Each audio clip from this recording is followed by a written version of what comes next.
I sat at the edge of the table, one place setting untouched. The roses I bought for myself wilting by the hour. No call, no knock at the door.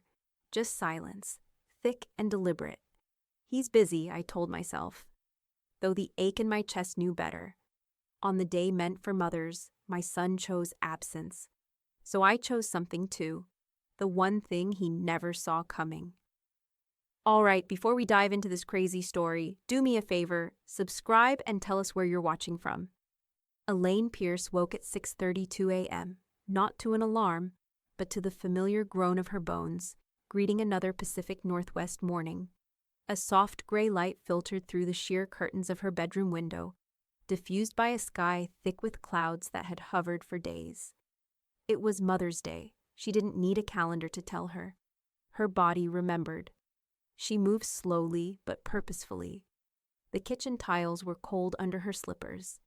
Her hands, thin but precise, began her usual choreography. Warming the kettle, cracking the eggs, slicing strawberries with the same knife she'd used for decades. The scones were store-bought this year, but she set them out on the blue ceramic plate Trevor had made in 3rd grade. It was chipped at the edge now, but she kept it because of the uneven paint. A crooked red heart with Mom etched too deep. 2 place settings, 2 cups, the teapot between them, steam curling into the air like an offering. She set the table carefully, adjusting the cloth napkins as if a critic might be judging. She lit the small lavender candle Mallory had gifted her at Christmas. It was almost too quiet, the kind of quiet that pressed against your ribs, not peaceful, but expectant. She checked the clock, 9:12. Trevor had said maybe.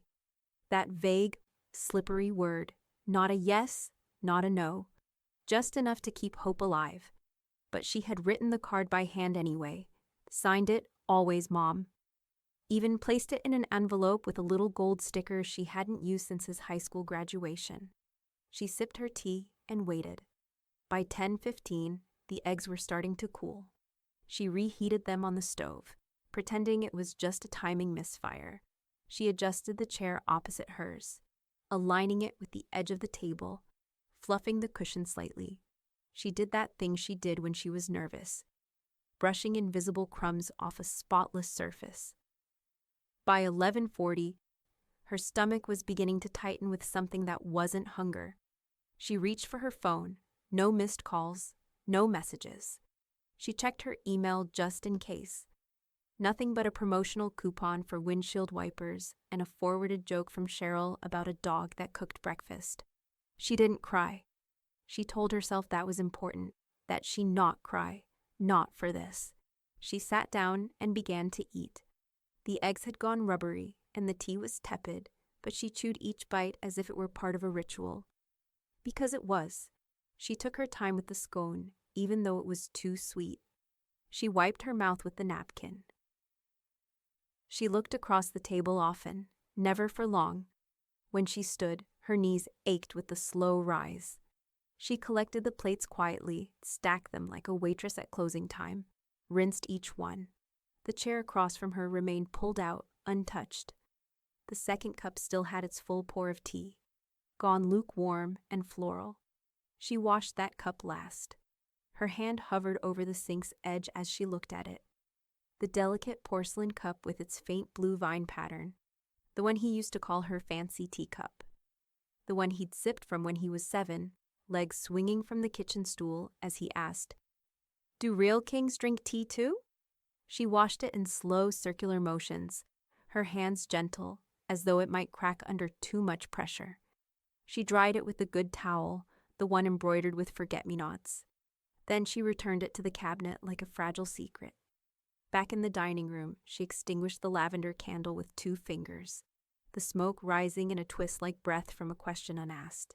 She stood still for a long time. Then, without a word, she turned and walked toward her study, the small mahogany door creaking open with a soft groan. The will file sat in its place. 2nd drawer, top left. She didn't reach for it yet, not yet, but her fingers brushed the brass handle like they remembered exactly what needed to come next. And then the doorbell rang. Elaine opened the door expecting something, Maybe a neighbor's apology for early yard work, or one of those overzealous floral delivery drivers who always confused her house with the Thompsons 2 doors down.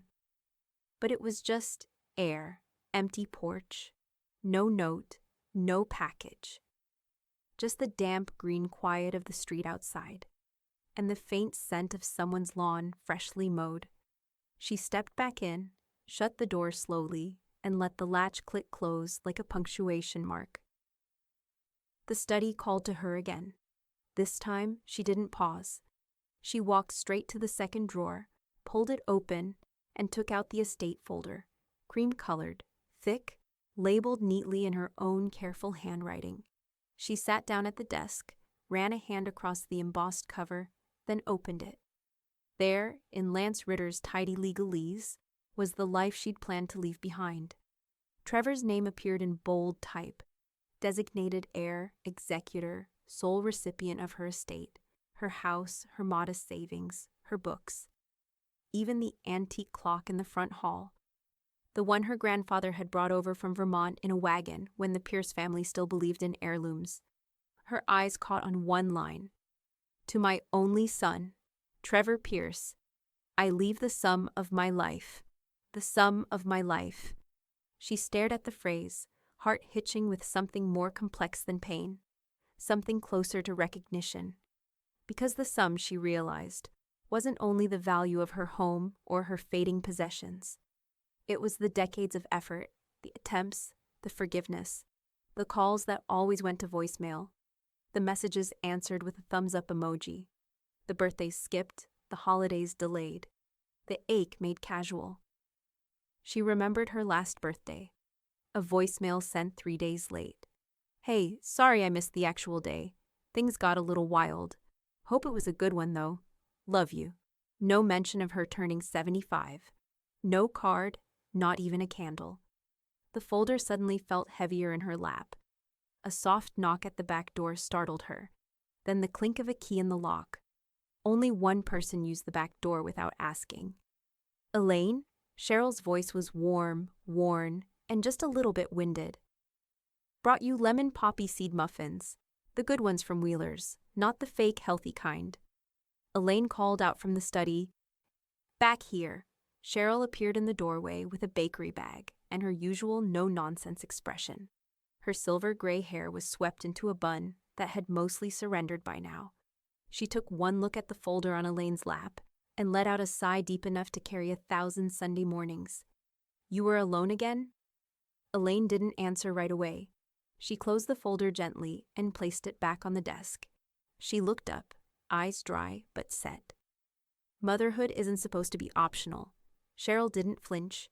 She just nodded once and pulled a chair beside her friend. Want me to make tea?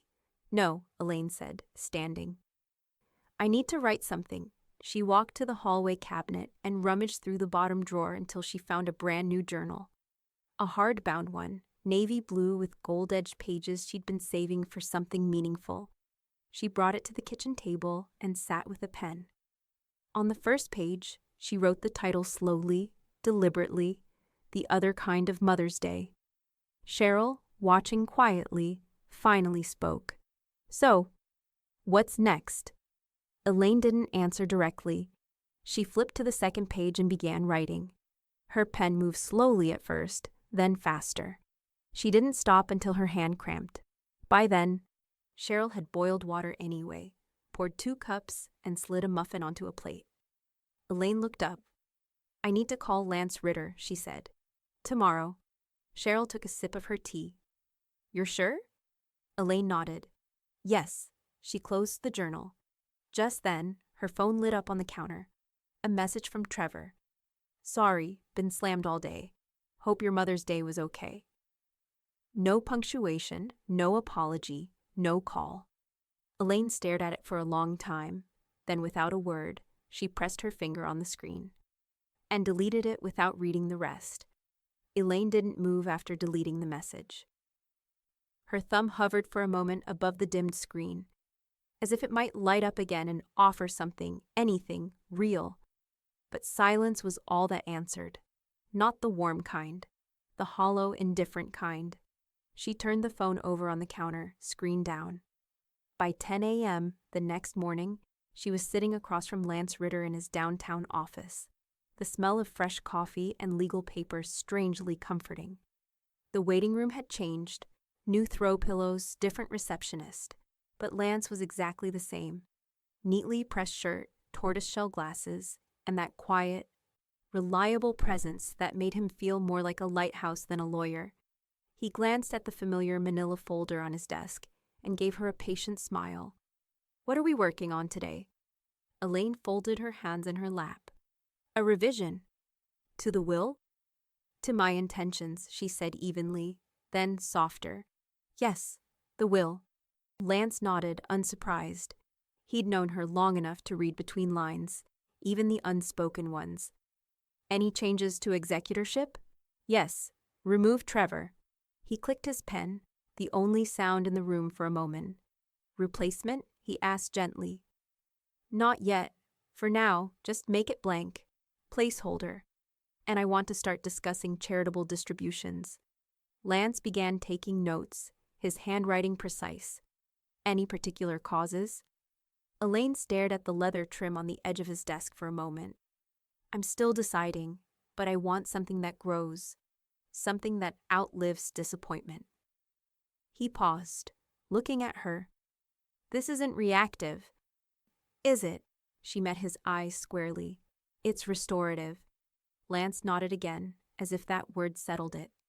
They went over the legal logistics, the affidavits, witnesses, the mental capacity verifications she'd already anticipated. She had brought in all her ID documents, and even a copy of her latest physical from her physician. She came prepared, not for a battle, but for a closing ceremony. An hour later, they wrapped up. He'd start drafting by end of week. "Do you want to list your granddaughter?" he asked before she could stand. Elaine paused. "Not as heir, but maybe something meaningful." In time. She left the office and stepped out into the Portland morning, the scent of fresh espresso drifting from a nearby cafe. College kids laughed on the corner. Someone on a bike nearly clipped a curb. A breeze swept through her jacket and pulled at the edge of her scarf.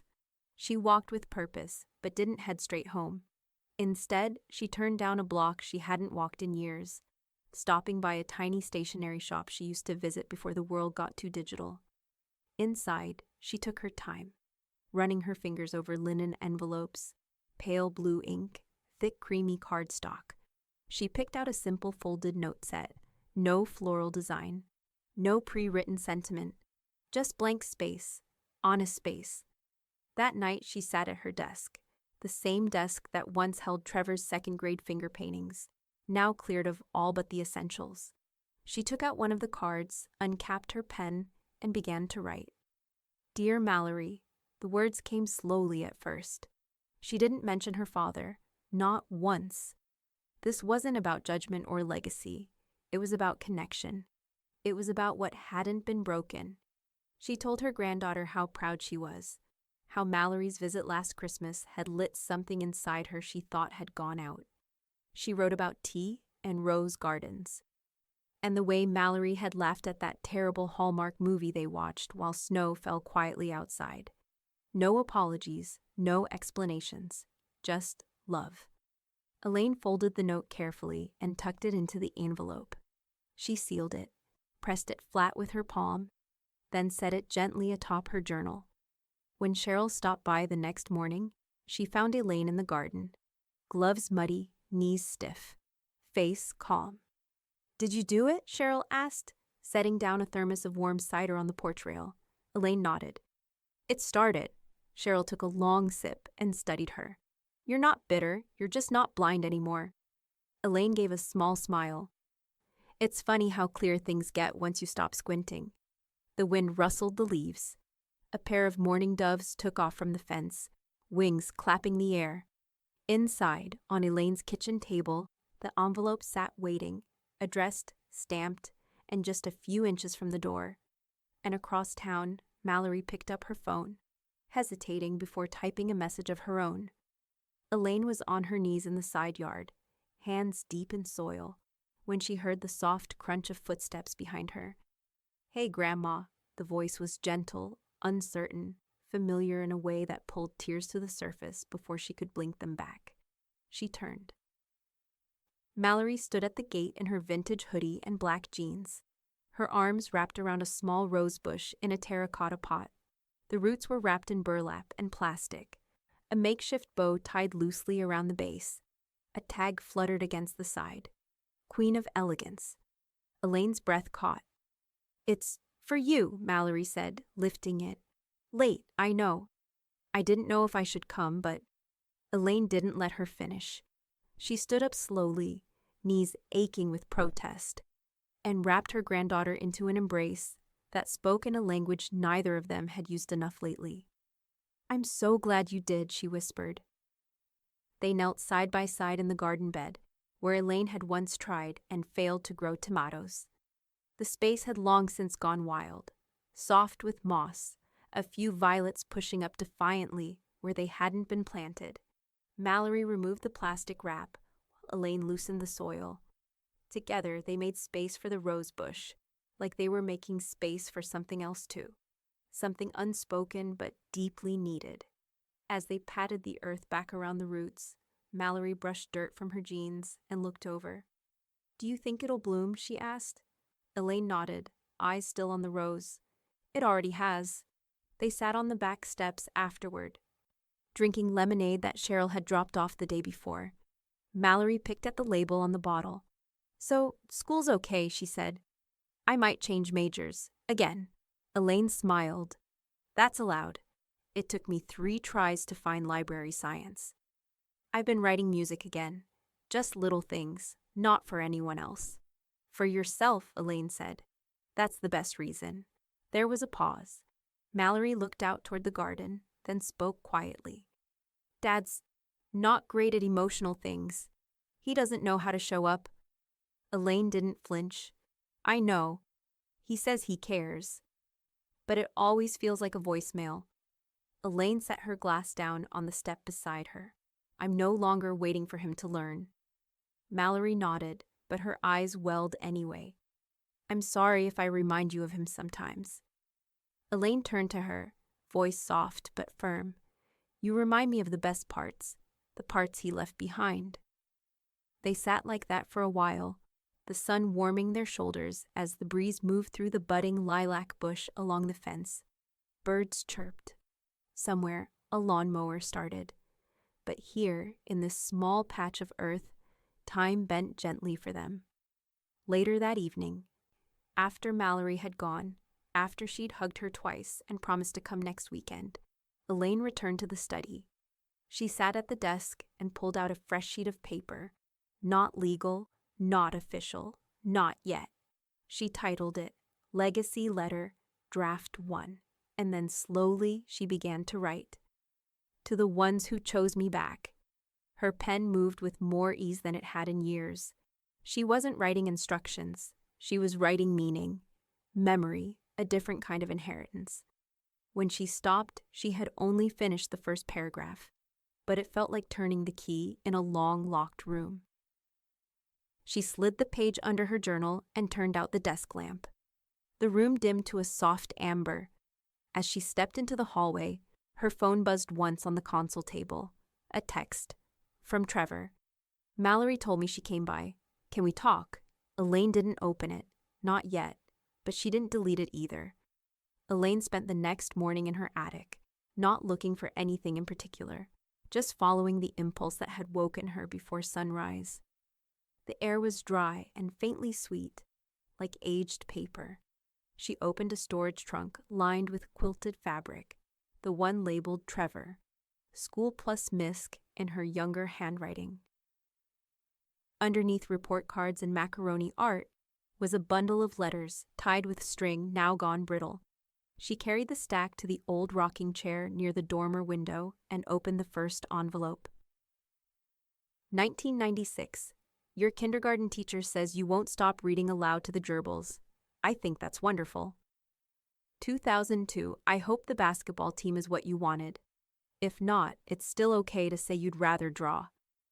You don't have to be someone else to make me proud. 2010. Your voice on the phone last week was clipped. Maybe you're tired. Or maybe I talked too long. Still, it meant something to hear from you, even briefly. The tone changed over the years, bright encouragement giving way to carefully phrased neutrality, less color, more weight. Then silence. She flipped through dozens. Birthday cards he never responded to. Holiday notes signed, "With all my love, always." Some returned unopened from old addresses. Some never sent at all. The letters formed a quiet archive of her trying.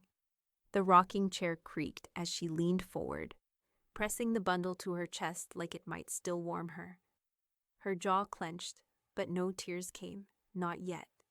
She set the letters down and whispered, not accusing, just tired. I did try, more than once. By mid-afternoon, Elaine walked 3 blocks to the corner where the ivy still overtook the old post office walls. Across from it stood the community cafe she hadn't stepped into in nearly 5 years. Heirloom Grounds, a small non-profit cafe she'd once donated time and cookies to, back when she still believed in soft places to land. The bell over the door jingled. Inside, the room smelled of cinnamon and steam. There were mismatched chairs, a bulletin board filled with lost dog flyers, and a shelf labeled free books, take or leave.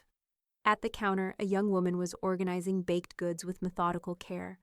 Her apron was splattered with powdered sugar, and her sleeves were rolled to the elbows. Elaine cleared her throat. Is Claire still running this place? The woman looked up with a polite smile. She retired last year. I'm Jessica. She handed the keys to me. Elaine nodded, eyes scanning the room as memories drifted in like music from a far radio. I used to volunteer here, long time ago. Jessica's smile deepened. Once a volunteer, always one. We survive on ghosts and good intentions. Elaine laughed, surprised by the sound. And coffee, I hope. That too. On the house, if you sit with me for 10. Elaine agreed, and they took a window seat while Jessica finished stacking paper flyers.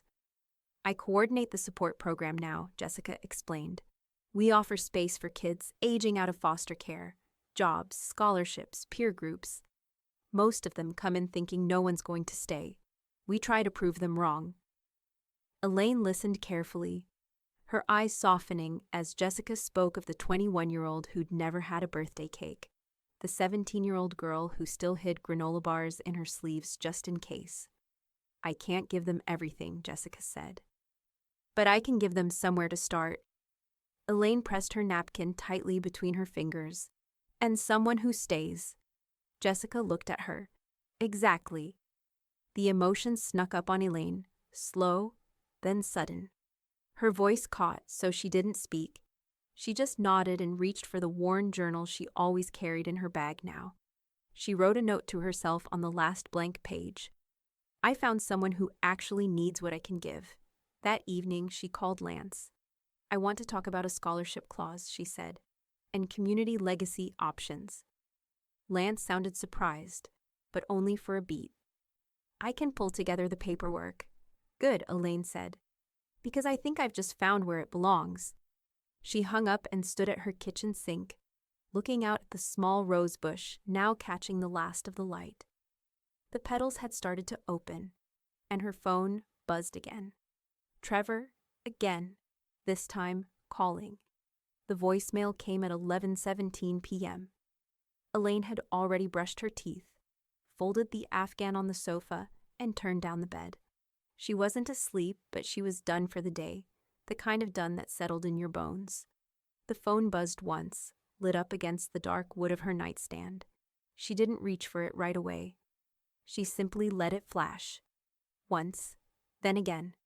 The room fell still again after. Later, with the lamp still casting its warm cone of light, she slid her glasses back on and opened the voicemail app. Trevor's voice came through, too loud, too casual. Hey, Mom, sorry I missed Mother's Day. Work was nuts. I meant to call earlier. Anyway, hope it was a good one. We should catch up sometime. Okay, bye. No pause. No apology that touched the marrow. No question, no effort. Elaine listened once, then again. Then she pressed delete. Not out of anger, not out of bitterness, just completion. She turned off the lamp and lay in the dark, hands folded neatly over her chest like someone already at peace. 3 days later, she was back at Heirloom Grounds, this time for the Thursday night poetry circle. The back room smelled like spiced cider and overbaked banana bread. Chairs had been rearranged into an uneven oval, and someone had strung twinkle lights across the cracked ceiling tiles. Jessica was restocking mugs behind the counter, her cheeks flushed from running back and forth. Elaine carried in 2 boxes, shortbread and lemon bars from Cheryl's kitchen, and placed them on the communal table without a word. Jessica caught her eye and gave a grateful nod. Elaine didn't read anything herself. She just listened. A lanky teenager with a buzz cut read a poem about leaving the light on in a motel for a mother who never returned. A girl with chipped blue nail polish spoke softly about names she no longer answered to. Someone cried quietly, and someone else handed her a tissue, like it was part of the ritual. The night was messy and brave and uneven, and strangely holy. After the circle disbanded, Elaine lingered by the free books shelf.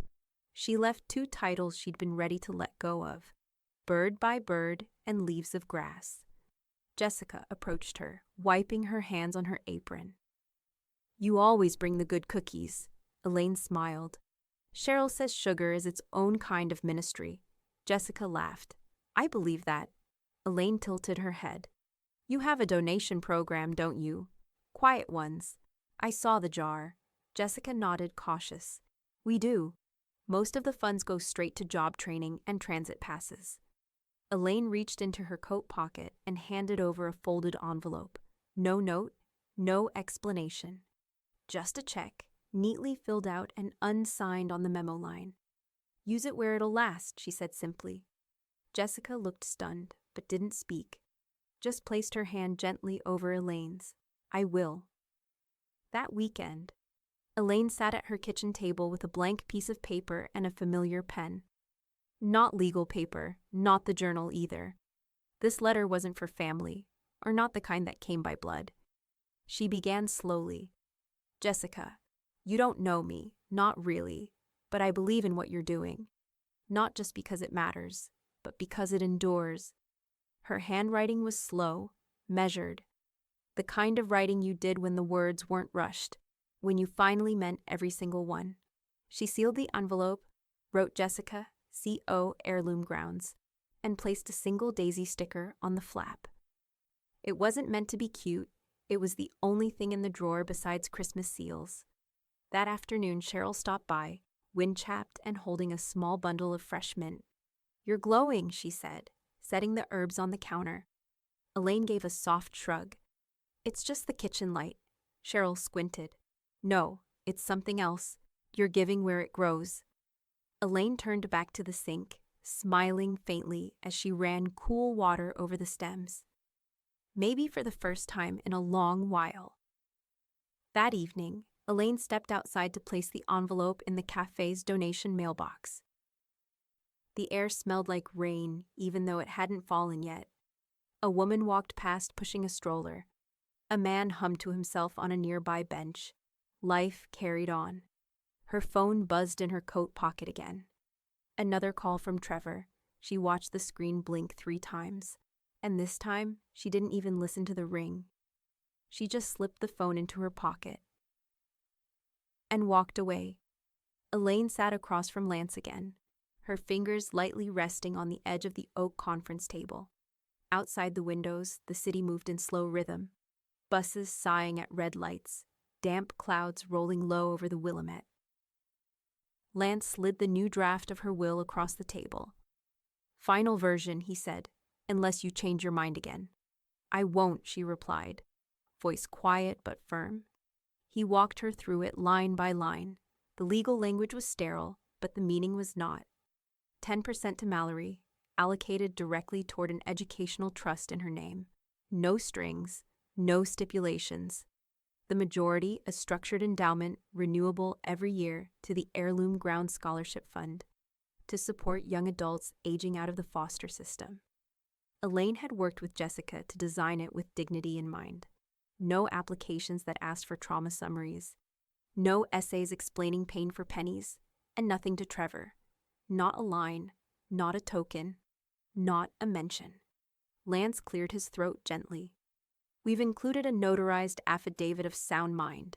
2 witnesses, both unrelated. You'll sign in front of them. I understand, she said. She signed her name with slow, elegant loops, as though blessing the document rather than concluding it. The second witness, a receptionist in red lipstick and orthopedic flats, gave her a smile when it was done. Elaine stood, feeling taller than she had in months. That weekend, the sun finally made its way through Portland's gray veil. Elaine opened the windows wide and began planning something she hadn't allowed herself to imagine before. A brunch for her chosen family. Not on Mother's Day. That date had been spoiled. But something close. A celebration that belonged to her. She called Cheryl first. I'm hosting something, she said. At the cafe, no speeches. Just people who've stayed. Say when, Cheryl replied. I'll bring peonies and sass. Mallory came over on Saturday with her laptop and a Pinterest board full of muted tones and hand-lettered fonts. I want it to feel like a quilt, Elaine said. Everyone different, but stitched together anyway. Mallory beamed. We'll print each name by hand. You pick the paper. They worked at the kitchen table for hours, dipping brushes in ink, sipping mint tea. At one point, Elaine leaned over and said, You know this is your inheritance, right? Mallory blinked. What is? This, Elaine said, motioning around them. Making something that lasts, sharing it. Her granddaughter nodded, quiet and full. Cheryl arrived the next day with a box full of glass vases and a trunk full of freshly cut arrangements. Peonies, lilies, blue delphinium. These flowers, Cheryl declared, have no idea who gave birth to them. And they don't care, Elaine laughed. It came from somewhere deep. On Monday, as she organized RSVP cards, Elaine's phone buzzed on the edge of her desk. Trevor. This time, not a call, a text. Are you okay? You're being weird. She stared at it for a long time. The words, so flat and graceless, seemed almost like a parody of concern. She didn't answer. But her fingers hovered over the keyboard for a second. An ache in her chest that hadn't been fully silenced, only starved. She thought about feeding it. She didn't. Instead, she opened her journal and began a new entry. I used to wonder what he'd feel if I disappeared, but now I'm more interested in what I can build while I'm here. She closed the book, got up, took the tea off the stove. Outside her window, the rose bush had bloomed again, soft, full, defiant. And as she carried the tea back to her desk, the doorbell rang. Not Cheryl, not Mallory. A man in a tailored coat stood outside, holding a document envelope and glancing down at the name. The man at the door wore a courier badge and held a padded envelope in gloved hands. Elaine Pierce? He asked, checking his clipboard. Yes, she replied, though her voice came out smaller than intended. He handed over the envelope and had her sign on the line. Signature required, he said, tapping twice. It's from a private legal office. Looks like your son's. Elaine gave a short nod and took the envelope without a word. Inside the house, she opened it carefully at the dining table, cutting along the edge with the same knife she used for peeling apples. A printed letter lay inside. Lawyer speak, sterile and overly polished. Trevor was requesting mediation, a meeting, a conversation with intentions of reconciliation and clarity. She read it twice. There were no apologies, just positioning, control. Paper language dressed up to sound like peace.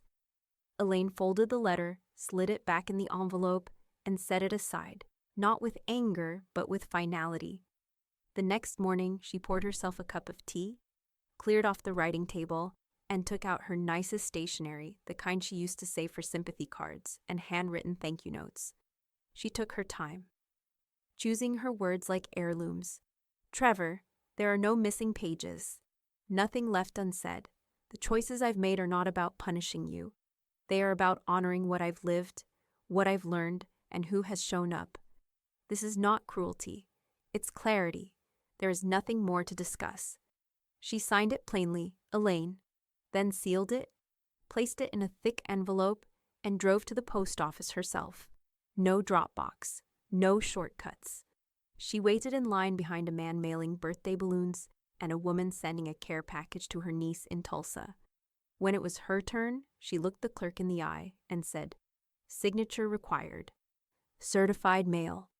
She watched the envelope disappear behind the counter like a stone finally dropped into water. That afternoon, she met with Lance, who reviewed the will one final time. He raised an eyebrow when she mentioned the letter. "No negotiation?" he asked. Elaine shook her head. "This isn't revenge. It's just peace." Lance nodded. Peace usually requires a boundary. She left his office lighter, as though she'd left behind something larger than paper. The next day she began recording legacy messages. Not on her phone, on an old digital voice recorder Mallory had once used for music classes. The kind with buttons you had to press down hard, and a tiny, blinking red light that reminded you the moment was being captured. She sat in the study, lit a candle, and began. "Mallory, you are the part of me that knew how to stay soft in a hard world. I want you to remember that love is not measured by names in a document, but by who walks in when others walk out." She paused often, rewinding, re-recording. She included details, laughter, warnings, warmth. Later, she recorded one for Jessica and the cafe staff. "What you do matters, more than you'll ever be thanked for. You give people a beginning. Keep doing that. Keep staying." When she finished, her throat felt dry, but her heart did not. She slipped the voice recorder into a small velvet pouch and placed it inside her desk drawer, next to her journal. 2 days later, 2 envelopes arrived in her mailbox, both with careful handwriting and unsteady lettering. The first was from a young woman named Faith, who had just received one of the cafe scholarships. "I don't know you, but I carry your kindness with me like armor. I want to be the kind of adult I never had. Thank you for giving me a chance to try." The second was from a boy named Mateo, 17, just graduated high school, working 2 jobs. "Nobody's ever told me I mattered. Not until now. You didn't even meet me, and still, you picked me." Elaine read them at the kitchen table, fingers trembling just slightly. She didn't cry. She did something better. She felt chosen. That night, Mallory stopped by after class, jacket damp from the drizzle. Elaine handed her the 2 letters. Mallory read them, blinked slowly, and looked up. "You've changed their whole lives," she said. Elaine smiled and pulled her into a hug. "So have you," she whispered. Mallory pulled back, brow furrowed. "You might want to see this." She handed over her phone, a screenshot. Trevor's latest social media post. Public, passive-aggressive, cryptic enough to confuse, pointed enough to sting. Funny how some people preach peace while rewriting history, as family matters. Elaine set the phone down slowly, her smile never faltering, but her eyes sharpened. By the time Lance called the next morning, Elaine was already expecting him. "He's testing the waters," Lance said flatly. Not formally contesting, yet. But the language in his attorney's reply reads like a preamble. Elaine sat on her porch, wrapped in a shawl, a mug of black tea cooling in her hand. "Then let's make it clear he'll drown in them," Lance chuckled. "Already on it." That afternoon, he filed the no contest clause. It was meticulous, airtight, irrevocable, exactly what they'd spent weeks preparing for. It included documentation of estrangement, Elaine's years of unanswered letters, dated voicemails, handwritten notes logged in her journals, the text messages that grew colder over time and then stopped altogether. Elaine had even supplied character letters from Cheryl and Mallory to corroborate the years of emotional distance. She submitted the psychological capacity evaluations she'd requested proactively, from her physician, from a licensed therapist, from Lance's own notary team. Her choices, Lance said, were ethically reasoned, emotionally consistent, and legally impenetrable. Trevor could huff and posture and tweet cryptic swipes into the void, but the will would stand. Elaine spent the rest of the week finalizing the brunch. It was the kind of event she used to plan when Trevor was little and still thought whipped cream counted as a food group. A fruit salad, the kind she used to make with her mother, anchored the menu. She bought fresh mint and ruby red grapefruit, sliced apples soaked in lemon water, hand-chopped strawberries. She even added blueberries, though she never really cared for them. Mallory printed the name cards in soft sage ink, looping each guest's name in her delicate cursive. Cheryl showed up with a dozen fresh-cut arrangements and a cooler full of sparkling lemonade. By Sunday morning, Heirloom Grounds was transformed. Jessica had opened the cafe early just for them, and the warm smell of cinnamon rolls, mixed with the gentle hum of low conversation as people trickled in. Foster youth, now young adults, hugged Elaine like an old friend.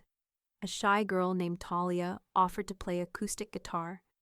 Mallory helped set up a photo wall made of canvas squares, each signed by someone who'd received a scholarship, or a second chance, or just a place to sit.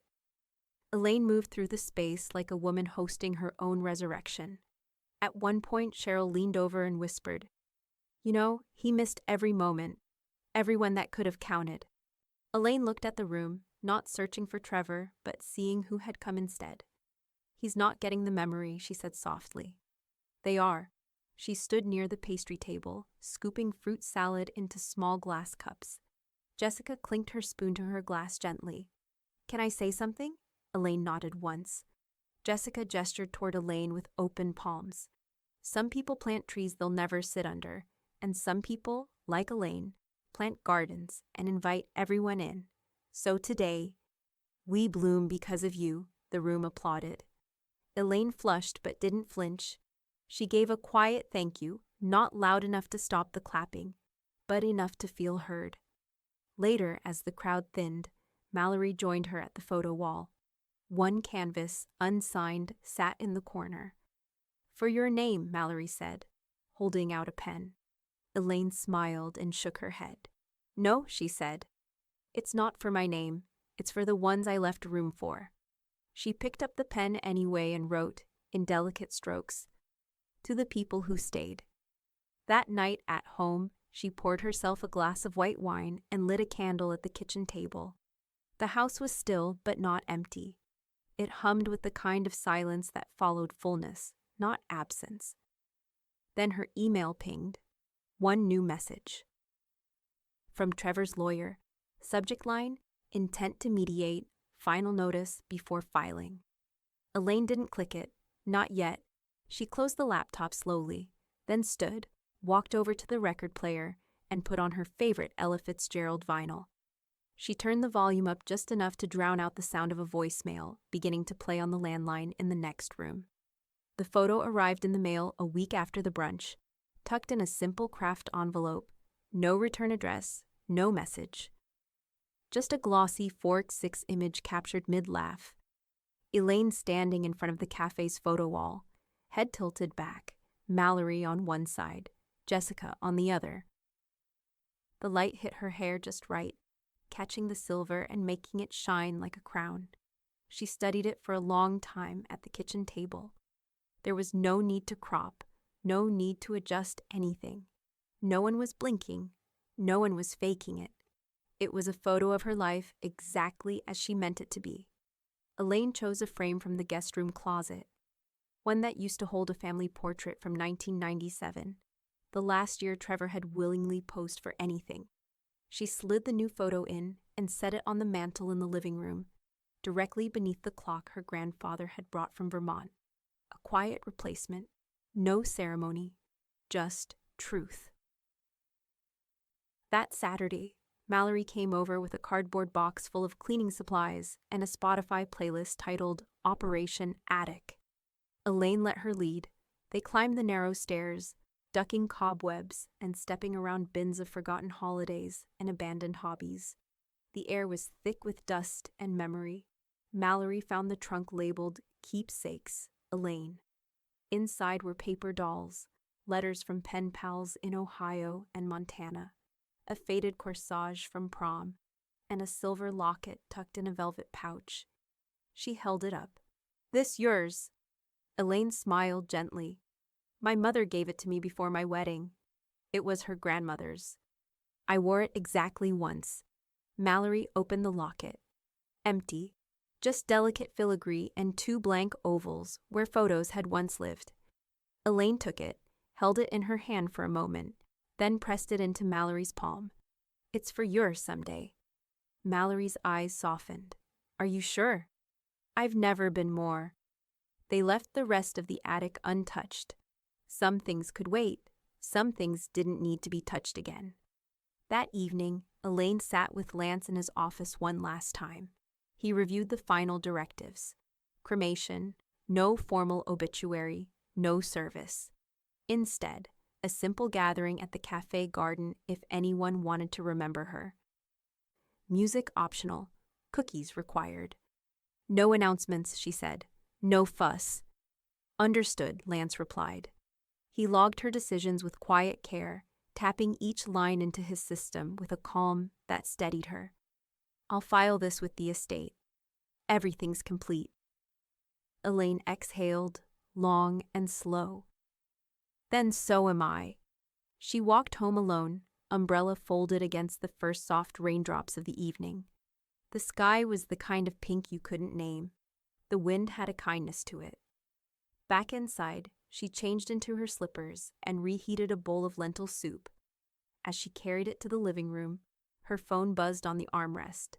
Trevor. A single text. "You're being cruel," no punctuation, no context. Just those 4 words. Elaine didn't flinch. She didn't pace the room or reread it or draft a dozen replies she'd never send. She simply stared at the message as steam curled up from her soup. She thought of the brunch, the music, the moment Mallory handed her the signed canvas tile. She thought of Mateo and Faith and the garden behind Heirloom Grounds. Then, she locked her phone, turned it face down, and picked up her spoon. She ate in silence, not as punishment, but as peace. After dinner, she stood by the mantel again, looking at the framed photo. She reached up, adjusted it slightly to the left. Then, with careful fingers, she removed the old family photo from the hallway wall, the one with Trevor's 6-year-old grin and her frozen smile. She slid it into a drawer. Out of sight, not erased, just retired. And from outside, in the darkening street, came the sound of a car engine idling too long. She stepped to the window, pulled the curtain back an inch. Trevor's car, parked across the street. Headlights off, just sitting, waiting. Elaine didn't sleep that night. Not out of fear, not even out of restlessness. She simply sat in the living room long after the soup was gone, lights dimmed low, watching the glow of Trevor's parked car pulse faintly through the curtain. He never came to the door, never called again, just idled, then drove off just before dawn. By the time the sun broke over the rooftops, Elaine was at her desk, fountain pen in hand, a fresh page beneath her fingers. The same ivory paper she used for her most important words. Not for grocery lists, not for apology cards. Only for truths that would outlive her. "Dear Mallory, by now, you know most of it. But I want you to hear it from me, not in legal terms, not in whispers, not in silence. I chose to stop waiting for people who only saw me through the lens of obligation. I chose to invest what was left of my life in those who stayed, who showed up, who looked me in the eyes and said, 'I see you.' You have been my compass, not just because you love me, but because you see clearly. You ask hard questions. You sit in uncomfortable spaces. That's what love looks like to me now. It's not performance. It's presence. I gave you what I could, Mallory. Not money, not status. I gave you proof that peace is possible. That we're not bound to inherit pain unless we choose to carry it. Don't carry mine. Let this letter be the place you set it down. With everything I ever meant. Grandma." She folded it with care, sealing the envelope with a drop of wax and the old letter stamp she hadn't used since the early 90s. Then, she took out a second sheet of paper, not for anyone else, just for her. Dear Elaine, you did your best. For decades, you tried to reach someone who wouldn't reach back. And still, you kept your hands open. You forgave too easily. You hoped too long. But that doesn't make you foolish. That makes you human. And now, finally, you chose yourself. You are not a failure because he didn't stay. You are free because you did. Goodbye to guilt. Hello to everything else. Love me. The tears didn't come while she wrote. They came later, quietly, almost politely, when she handed both envelopes to Lance that afternoon in his office. He glanced at the wax seals and nodded solemnly. I'll place them with your estate file. Sealed, per your instructions. Elaine nodded back. Not to be read until after I'm gone. He placed them in a heavy manila folder with the others, paper evidence of a life fiercely examined. On her way home, she stopped by Heirloom Grounds and sat in her usual corner, sipping Earl Grey as Jessica pinned up another scholarship flyer. Elaine pulled out her checkbook and filled out the form for monthly donor enrollment, quietly, anonymously, the kind that didn't earn plaques or naming rights, just kept lights on and doors open. As she slid the form across the counter, a young man with a denim jacket and a buzz cut approached her cautiously. You're Elaine, right? She turned. Yes. He smiled nervously, then fished a folded piece of paper from his back pocket. I got one of the letters, the scholarships. He handed it to her like it was something sacred. She unfolded it. A poem. Rough in form, but pulsing with truth. When no one chose me, your name landed like a net. I didn't fall. Elaine pressed her hand to her mouth, but it wasn't grief she was choking back. It was awe. Thank you, she whispered, voice breaking, for telling me. He nodded. You made me feel like I exist. When he walked away, she stood frozen in place. Jessica approached gently. You okay? Elaine nodded, then wiped her eyes with the edge of her scarf. I'm more than okay. That night, Mallory came by with soup from the local market and 2 ginger cookies. They sat on the sofa with old movies playing softly in the background. Elaine handed her the locket again, this time with 2 tiny photos inside, one of the brunch and one of the rosebush. Mallory opened it and smiled through a shimmer of tears. I'm proud to be yours, she said. Elaine took her hand. Then I've done enough. And from outside, in the night silence, came the sound of a car door slamming shut. This time, Trevor's footsteps approached the porch. Elaine didn't answer the knock. Trevor didn't knock again.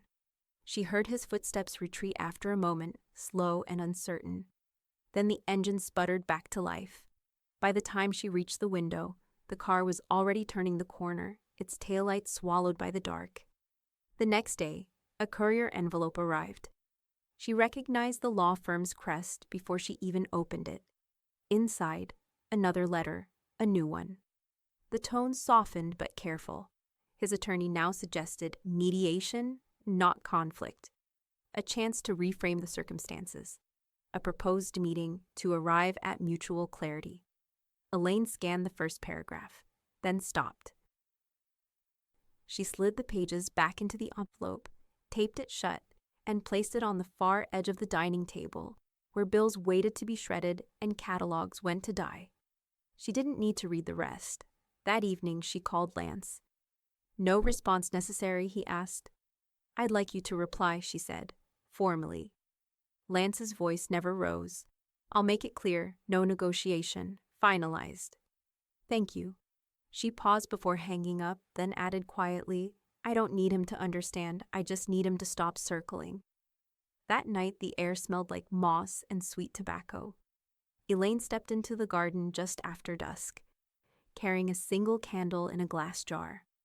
The rosebush Mallory had brought months ago was full again, heavy blooms sagging on their stems, blushing pale pink. She placed the candle at its base and lit the wick. No wind. Just the sound of distant tires hushing over wet streets, and the steady thrum of September's first chill moving through the trees. She sat on the iron bench facing the garden. 10 minutes passed. Then Mallory opened the back gate and slipped in without a word, holding 2 cups of tea. She handed one to Elaine, who accepted it silently. They sipped in tandem.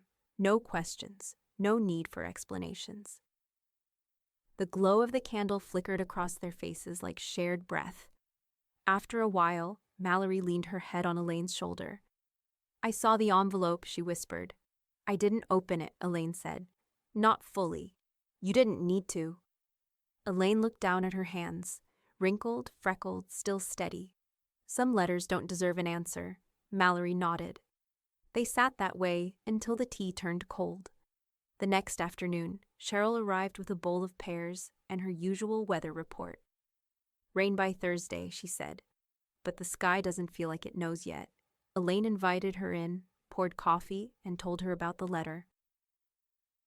Cheryl didn't gasp or scold. She just stirred her drink and said, "He always thought there was more time." Elaine traced the rim of her cup. "He thinks family is a story you get to revise. And you? I think it's something you earn by living it, not labeling it." Cheryl leaned back in her chair. "Well, you've built something better than family anyway." Elaine raised an eyebrow. "You built truth." They clinked their cups like it meant something. Later that night, Elaine returned to the candle, now reduced to a glass bottom lined with wax. She blew gently across the wick until only a spiral of smoke remained. She stood, brushed dirt from her palms, and turned toward the house. Just inside, on the hallway table, her phone vibrated once. A voicemail notification. No message, no transcription, just one unheard message. Elaine stared at the screen for a long moment, thumb hovering. Then she pressed delete. No playback, no curiosity, just the sound of a life reclaiming its own silence. They told her not to dress up. "Casual," Jessica had said over the phone. "It's just a small thing." But Elaine wore her navy blouse anyway, the one with the soft collar and pearl buttons Mallory once said made her look like the head of the board. In the best way.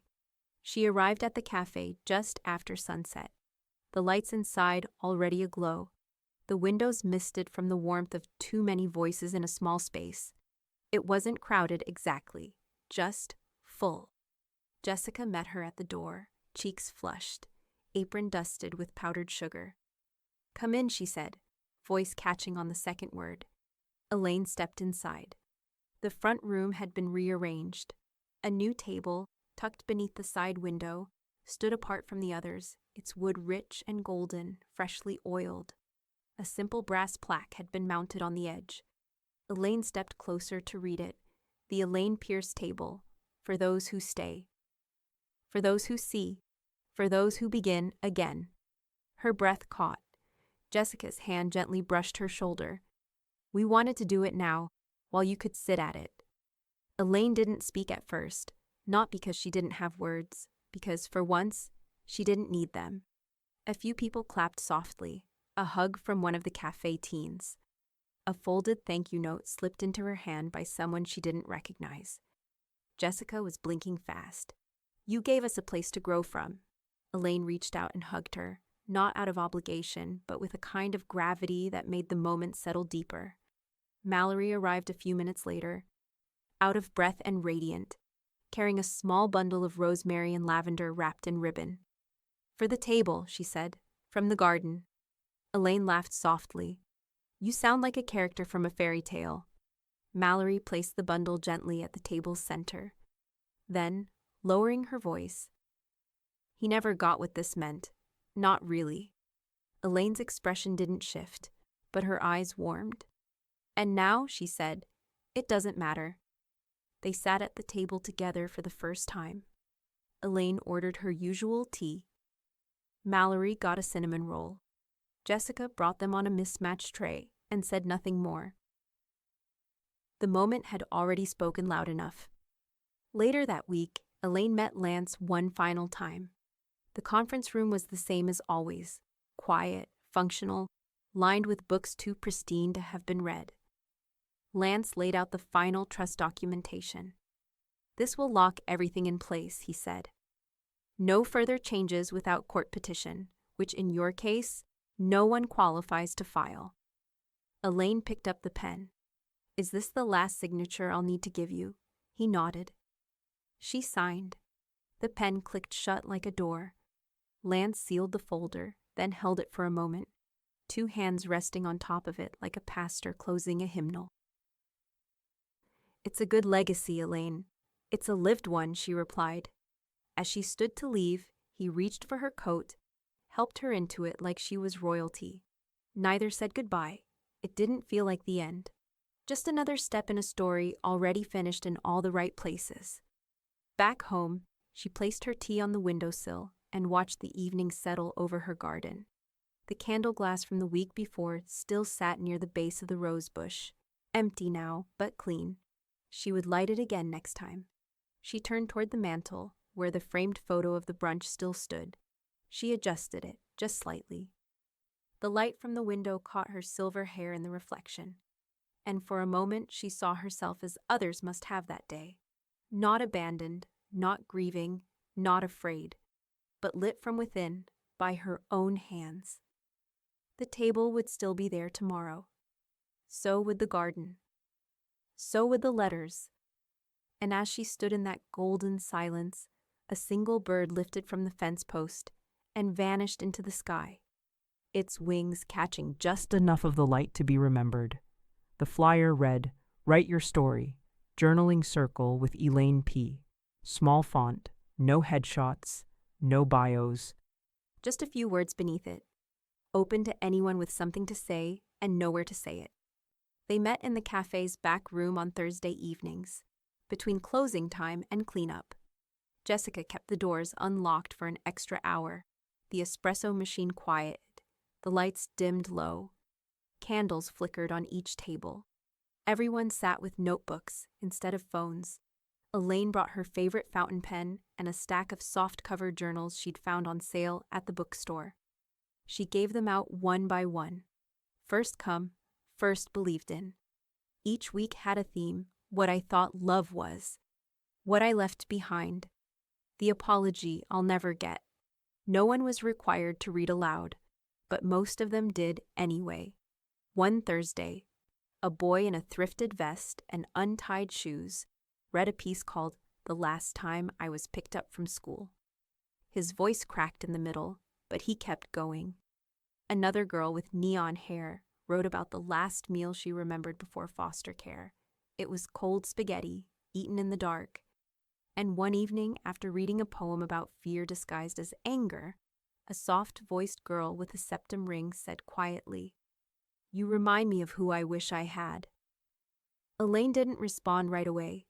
Her throat tightened too fast. But later, as the room emptied and chairs scraped softly across the floor, she wrote the words in her journal. "You remind me of who I wish I had." The next morning, Mallory stopped by with a stack of envelopes and 2 almond croissants. "Scholarship inbox is full," she said, dropping onto the couch. 2 new applications, 3 thank you letters, and 1 asking if there's a winter coat fund. Elaine handed her a mug of tea and sat beside her, reading each note with quiet reverence. One ended with, "I want to matter the way you made me feel, I did." Mallory read it aloud, then looked up. "I hope you know how rare this is." Elaine reached over, brushing a strand of hair from her granddaughter's temple. "I didn't do it to be rare. I did it to be right." That afternoon, when the house had gone still again, Elaine pulled down the old family photo album. The leather binding was cracked but intact. It still smelled faintly of cedar and old glue. She opened to the family tree page. Trevor's name sat there, etched in ink from a time she still believed it was a tree they were building. Something rooted, something whole. Elaine stared at it for a long time. Then quietly, without drama, she peeled a small label from the drawer and pressed it gently over his name. She didn't write another name in its place. Instead, she used her best cursive and wrote, "Unclaimed seat," She closed the album and slid it back on the shelf. Cheryl showed up the next day with walking shoes and a reusable water bottle. "No excuses," she said. "Weather's too good." Elaine laughed, grabbing her scarf. "What's the route?" "Whichever one avoids the dog that always barks at me." They walked past the cafe, down 2 blocks where the trees had started to crisp into early amber. A child's bicycle leaned against a fence. Wind chimes danced over someone's porch. The world wasn't quiet, but it was calm. Cheryl slowed her pace. "You're different, you know." Elaine raised an eyebrow. "How so?" "You're not building fences anymore. You're planting invitations." Elaine smiled. "Some people never come, but I'm learning how to keep the gate open anyway." They walked in comfortable silence for a while, the kind of silence that didn't ask for filling. As they turned toward home, they passed the rose bush at the cafe's side yard. It was beginning its 3rd bloom, defiant and generous. Elaine paused. "I used to think legacy was what you left behind." Cheryl looked at her. "And now?" Elaine smiled faintly. "Now I think it's what you grow while you're still here." The wind stirred her scarf. A leaf tumbled by their feet. Inside the cafe, through the window, the Elaine Pierce table sat in its place, empty now, waiting for the next story to sit down. 1 year later, on a Sunday softened by early sun and birdsong, the cafe filled again. Same date on the calendar. Different name in Elaine's heart. Not Mother's Day, just brunch. The door to heirloom grounds stayed propped open with a stone painted by one of the scholarship kids. On it, a sunflower, lopsided but bold, and the words, "Stay as long as you need." Elaine arrived early, wearing the navy blouse again, the one with the pearl buttons. Mallory had insisted on steaming it the night before. "She's earned her 2nd debut," Mallory said, smoothing the collar. Inside, Jessica was already setting out pitchers of hibiscus tea and fruit-infused water. The long table beneath the plaque, the Elaine Pierce table, was extended with borrowed leaves and surrounded by mismatched chairs. Elaine placed a bowl of fruit salad at the center: grapefruit, apple, mint, blueberries. The same recipe, the same care.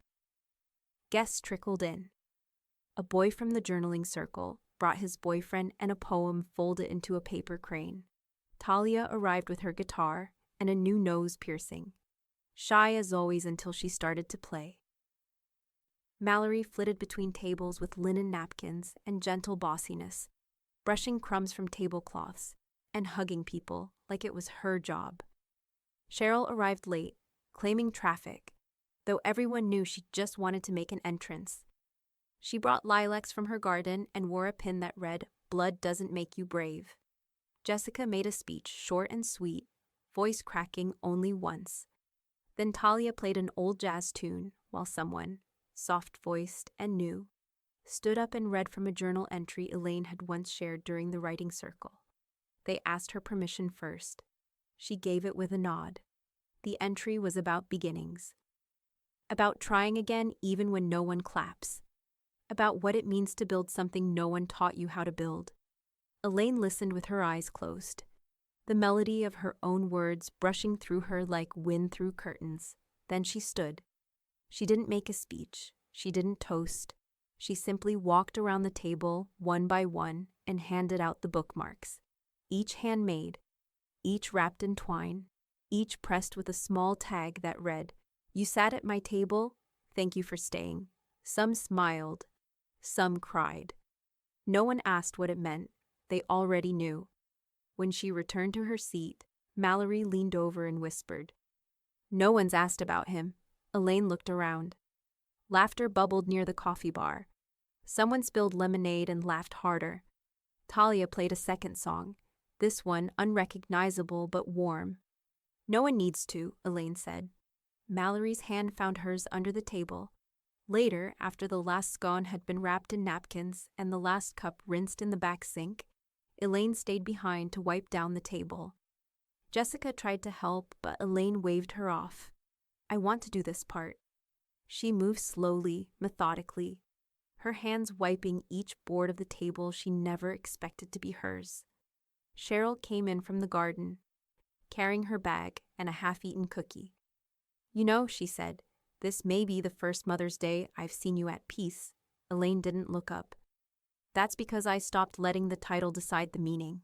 Cheryl leaned against the doorframe. "You're gonna need a bigger plaque someday." Elaine chuckled. "Let's hope not." She finished drying the last teacup and set it gently on the tray. Then she turned, looked around the empty cafe, and felt no emptiness at all. Later that night, Mallory drove her home. The house was quiet again, save for the faint rustle of wind through the trees. Elaine went to her desk. She opened her journal to a fresh page and wrote just one line. "My son left me alone on Mother's Day, so I left him alone in my estate." She closed the book, then stood, and went to light the candle in the garden.